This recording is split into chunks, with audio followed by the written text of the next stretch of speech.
mais c'était BTS option Counter-Strike en fait.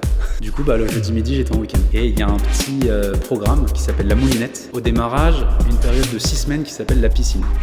En fait, tout a commencé, je crois, quand j'avais entre 5 et 6 ans. Mon père et ma mère vivaient encore ensemble à ce moment-là, et mon père m'avait inscrit à un cours d'informatique qui était donné par un de mes voisins de palier. Et je me rappelle y aller 2 ou 3 fois par semaine, le soir, et on était 5-6 enfants dans une salle d'informatique qui avait été aménagée par lui. Et sur les ordinateurs, on jouait à 2 jeux, je me rappelle. Il y avait d'un côté Carmen Sandiego, c'était un jeu où on incarnait une héroïne qui volait des œuvres d'art dans des musées. Et il y avait un autre jeu qui s'appelait les Zombinis, où on devait résoudre des énigmes pour passer des étapes et faire traverser les Zombinis dans un monde imaginaire. Et c'est ce qui m'a permis vraiment de commencer à m'intéresser à l'informatique. J'étais vraiment complètement absorbé par cet univers-là. Et j'utilisais aussi des logiciels comme Word, Excel. Donc j'ai très vite commencé à apprendre à utiliser un ordinateur. Et grâce à ces cours d'informatique, mon père il m'a acheté un ordinateur qui était dans le salon, et c'est là où vraiment j'ai commencé à passer du temps dessus. J'ai passé beaucoup de temps sur mon ordinateur évidemment, comme tout adolescent.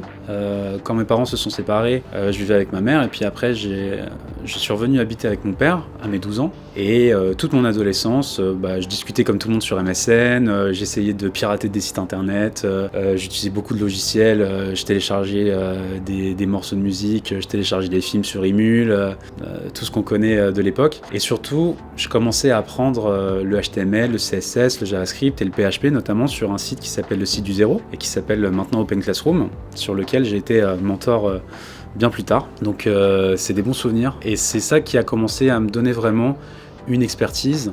C'est-à-dire que j'ai appris énormément de choses à ce moment-là. Et en fait, naturellement, je me suis posé la question de est-ce que je vais en faire ma vie ? Parce que j'étais en études, je commençais à être au collège et au lycée, et je me rendais compte que l'informatique, c'était vraiment toute ma vie. Donc je me suis dit, je vais travailler dans ce domaine-là. Et c'était l'époque où, évidemment, au collège et au lycée, on commençait à nous demander nos fameuses orientations.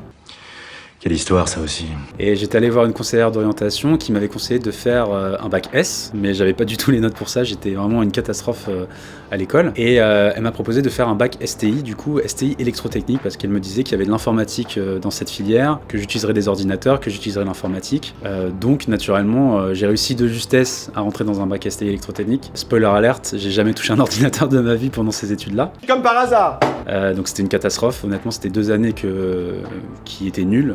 J'aimais pas du tout ce que je faisais. Et après ce bac électrotechnique, j'ai fait un BTS informatique de gestion. Donc là, il y avait un petit peu plus d'informatique dans le cursus, mais c'était BTS option Counter-Strike en fait. C'est-à-dire que je me rappelle que nos cours, il y avait 20 mecs qui étaient en face d'un professeur, et on était tous sur nos ordinateurs et on jouait à Counter-Strike toute la journée. Évidemment, on avait beaucoup de chance parce que on était tous passionnés d'informatique, donc on avait déjà un très bon niveau, et le professeur qui était devant nous, il récitait des slides d'il y a 15 ans sur des technologies qui étaient vieilles de 20 ans. Donc on a réussi à s'en sortir en BTS parce que on était passionnés par ça et qu'on passait déjà beaucoup de temps sur nos ordinateurs hors des études. Et c'est comme ça que j'ai validé mon BTS, j'avais 12 sur 20 de moyenne, un truc comme ça. Et pendant mon BTS, j'ai commencé à faire des stages dans une entreprise qui s'appelle Demos. C'est une entreprise qui fait de la formation professionnelle en Europe. Et je me rappelle qu'en stage, j'ai rencontré mon premier mentor qui s'appelle Ronan, et qui a commencé à m'apprendre des technologies Microsoft, des technologies pour développer des sites internet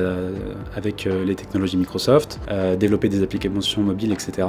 Et c'est lui qui m'a tout appris à ce moment-là. Et ensuite, après le BTS, j'ai décidé de faire une école d'ingénieur informatique qui s'appelle l'ETNA. Ça fait partie du groupe Ionis. C'est une école, en gros, qui est 100% en alternance. C'est-à-dire que tout notre temps, il est en entreprise. On a 10 heures par semaine qui sont dédiées à la formation. C'est-à-dire qu'on va sur une plateforme en ligne et on apprend nos cours. Et on a une journée par mois qui est dédiée à la présentation de projets directement devant des professeurs. Sachant qu'en fait, il n'y a pas vraiment de professeurs. Les professeurs, entre guillemets, c'est les anciens élèves de l'école. Et la spécificité de l'ETNA, donc qui fait partie du groupe Ionis, et le groupe Ionis, c'est Epitech, c'est Epita, donc c'est des grosses écoles d'informatique. La spécificité, c'est qu'il y a au démarrage une période de 6 semaines qui s'appelle la piscine. Et la piscine, c'est une période dans laquelle on est à l'école de 8h à 23h, aussi le week-end. Et l'idée, c'est qu'on arrive le matin, on a un projet à réaliser pendant la journée, et on doit le soumettre avant l'heure finale qui est 23h. Et il y a un petit programme qui s'appelle la Moulinette.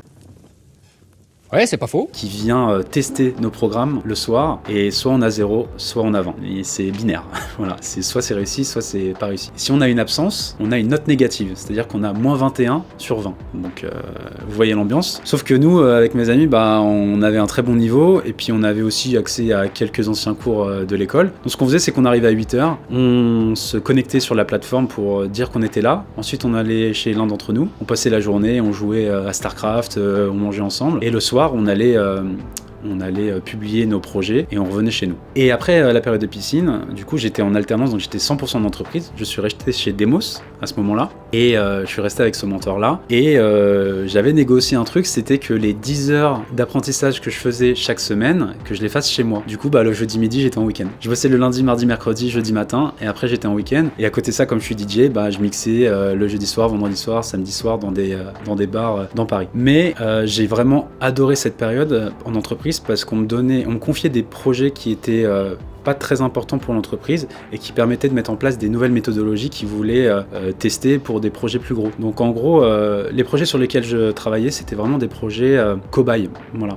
Et notamment sur la méthodologie agile et sur des nouvelles technologies Microsoft qui voulaient mettre en place sur des plus gros projets. Et mon mentor Ronan, il était vraiment adorable avec moi, et c'était un puits de connaissances, et il l'est toujours d'ailleurs, c'est quelqu'un qui compte beaucoup dans ma vie. Mais au bout de 2 ans, donc juste avant ma dernière année d'alternance, mon mentor est parti de chez Demos, et j'ai eu un autre mentor, et ça s'est très mal passé avec lui, c'est-à-dire que j'avais plus rien à faire. Et j'ai fait un peu le contraire d'un burn-out, c'est-à-dire j'ai fait un bore-out, c'est-à-dire que je m'ennuyais, mais comme pas possible, toute la journée, c'était un enfer. Et ce qui s'est passé, c'est qu'un jour, à peu près 6 mois avant la fin de mon école, de mon alternance, j'ai reçu un appel d'un de mes meilleurs amis, qui s'appelle Antoine, et qui m'a dit « Écoute Guillaume, je suis en train de monter un projet avec 2 fondateurs qui veulent révolutionner le monde des salles de sport en France.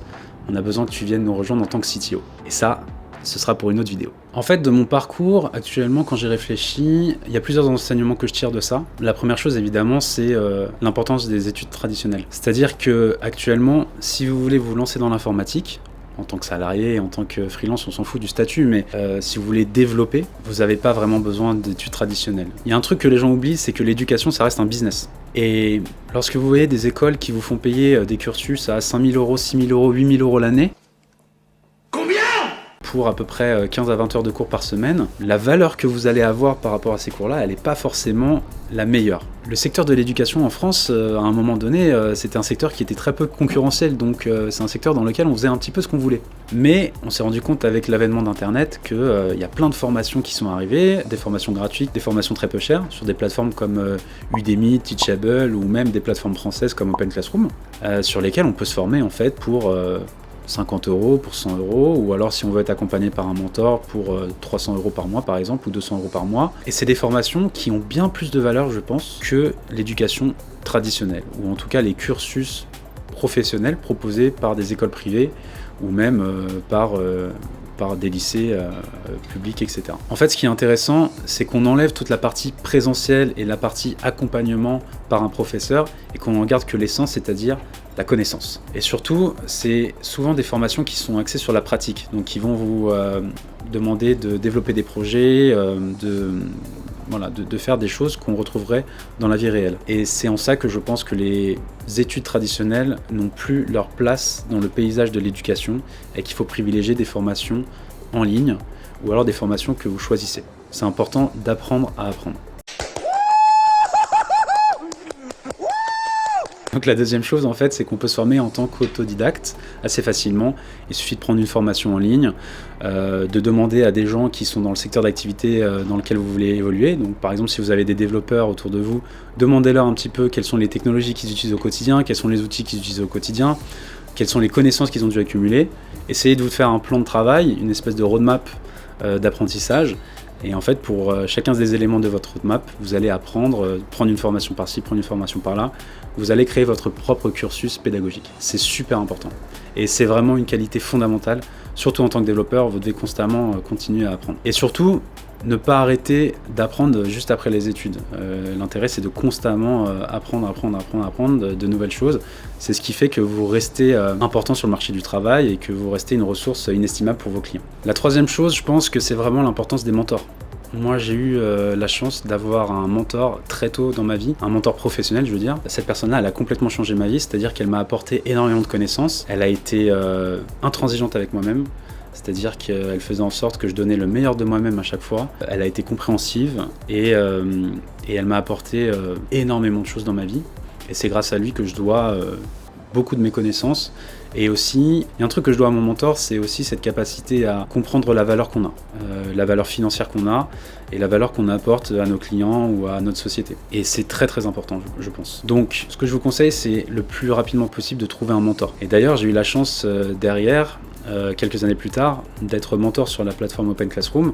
Donc j'ai mentoré plus de 200 élèves et je voyais à quel point c'était la vraie force différenciante d'Open Classroom par rapport aux autres plateformes, c'était justement de proposer un mentor et d'avoir quelqu'un qui vous suit, pas forcément qui vous apprend des choses, mais au moins qui vous suit et qui a cette expérience du terrain. Et j'ai la chance aussi actuellement de toujours être en contact avec certains de mes mentorés, notamment Hugo qui a sa chaîne Dev Club et qui est quelqu'un que j'adore. Et le dernier conseil que je peux donner, c'est qu'il faut vraiment pas hésiter de dévier de sa route, cette fameuse route tracée depuis les études, parce que si je réfléchis, bon là j'ai 32 ans et je peux faire un petit peu le point sur tout mon parcours, mais si on y pense, à l'époque, en vrai, j'avais un parcours au niveau des études assez banal, c'est-à-dire que j'ai fait mon BTS, j'ai fait mon école d'ingénieur, j'étais en alternance, et si j'avais pas dévié de ma route et que j'avais pas commencé un projet entrepreneurial 6 mois avant l'arrêt de mes études, je serais peut-être certainement simplement un développeur en CDI, ce qui est très bien, mais en tout cas ce qui ne me correspondait pas à moi.